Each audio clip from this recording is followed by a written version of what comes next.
donc, je vais vous raconter l'histoire depuis le début. En fait, donc, ma petite nièce Nayeli est née en République dominicaine il y a maintenant 7 ans. 7 ans, 6 ans.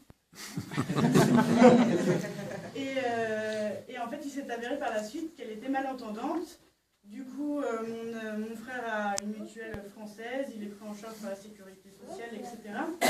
Donc, elle est appareillée, elle est accompagnée par des orthophonistes. En France, on la soutient beaucoup, on soutient son handicap. Et vive le handicap. Et en fait, il s'est avéré que dans l'école spécialisée où elle est en République dominicaine, il y a d'autres enfants qui n'ont pas la même chance qu'elle et que nous en France, et qui n'ont pas forcément les moyens d'avoir des appareils, d'être suivis par des professionnels, tout ça. Donc on s'est dit que ça pourrait être bien, nous en France, d'aider ces enfants qui sont là-bas, avec les moyens qu'on a. Donc on n'en a pas forcément beaucoup, mais si chacun donne sa petite main à la pâte, à la pâte à pain, on pourra peut-être faire quelque chose. Donc dans un premier temps, on souhaiterait récolter en fait des appareils auditifs, parce que les appareils auditifs usagés ne sont pas obligatoirement recyclés en fait. Souvent ils sont laissés dans un coin, donc ça peut être vos grands-parents qui soit s'en servent plus, soit ne s'en serviront plus.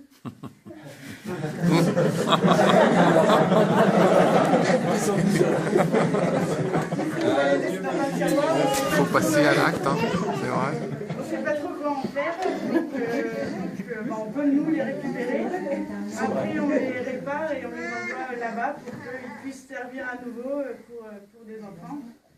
Et puis donc pour le moment on commence comme ça, c'est essentiellement donc déjà des dons pour les frais de la communication, la sensibilisation qu'on va faire autour de ce handicap.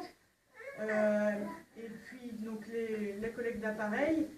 Et puis après, si tout ça fonctionne, peut-être qu'on pourra avoir d'autres idées et mettre en œuvre plein de choses. Donc ça dépendra de nous, mais aussi de vous, de vos voisins, de vos collègues de boulot, de la maison de retraite du coin. Donc voilà. Donc là, donc il y a la secrétaire et la trésorière qui sont présentes ici, s'ils ont des choses à rajouter. Moi, juste une petite chose, c'est vrai que les associations, elles se montent suivant les histoires de chacun et suivant nos parcours et nos rencontres. Moi, ce qui m'a interpellé et ce que je trouve intéressant, c'est que sans les oreilles, on ne peut rien faire. C'est-à-dire que je pense qu'aujourd'hui, on est tous à fond de musique, de spectacle. Et donc, sans oreilles, on n'aurait pas pu entendre ça. On ne pourrait pas aller dans les concerts. Donc, voilà, j'ai envie de dire que l'association, je trouve que c'est une bonne cause. Et voilà.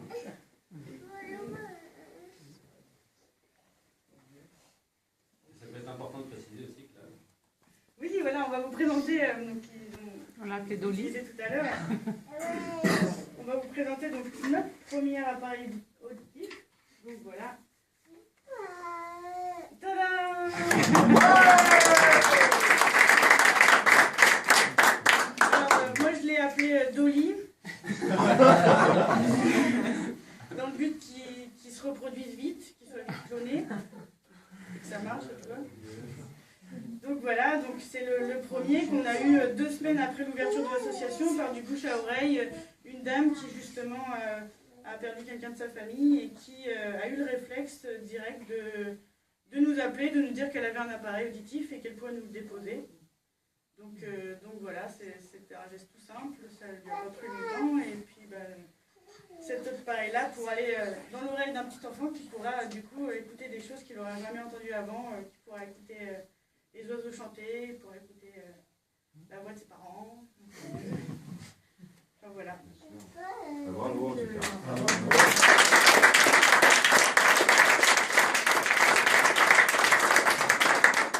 Donc pour la suite, je vous propose déjà une petite pause. Ceux qui veulent aller aux toilettes, donc c'est en sortant à droite, c'est le premier à droite. Les petites affiches. Chacun son tour.